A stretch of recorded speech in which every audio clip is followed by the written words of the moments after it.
member for Warringah. Thank you, Mr Speaker. To the Prime Minister, consumers are protected from commercial conduct and advertising that is misleading and deceptive.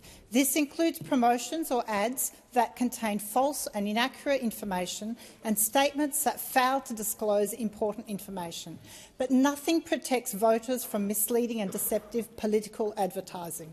Will you support my bill or introduce legislation without delay to provide voter protections in political advertising consistent with existing consumer protections? The call to the Prime Minister.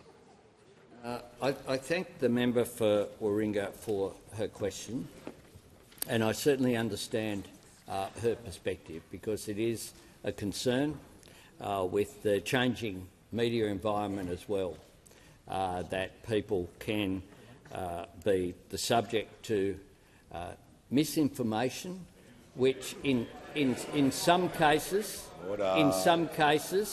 is just about politics, but in some cases can be dangerous. And Order. Members on my left. Well, perhaps I wasn't going to give a specific example, but I will. Order. I will. During the recent campaign, there was a photograph with the Star of David across 8 Australians' faces: Mark Liebler, Thomas Mayo, Anthony Pratt, Justice Stephen Rothman, Julian Leeser, Josh Burns, Kim Rubenstein and Mark Dreyfus. This is what it said: all of the major creators, financiers and supporters of the Voice to Parliament are Jewish.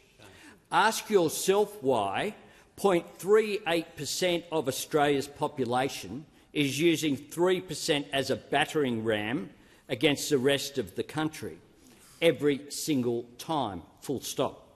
Before that, in the explanation, before the ad, the account said this: just a totally organic coincidence, spelt COHENCIDENCE,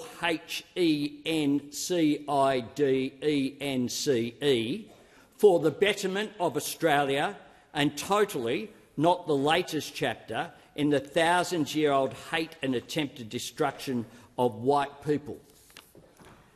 Mr. Speaker, Order. Members on my left. Mr. Speaker, the question that has been asked by the member for Warringah goes to a serious question of what, and everyone in this parliament would find that totally abhorrent. Which is why are you interjecting at this point in time? The member for Petrie. The member for... I'm not going to give a free ad to those people. I wasn't going to go through. There's a number of them along those lines.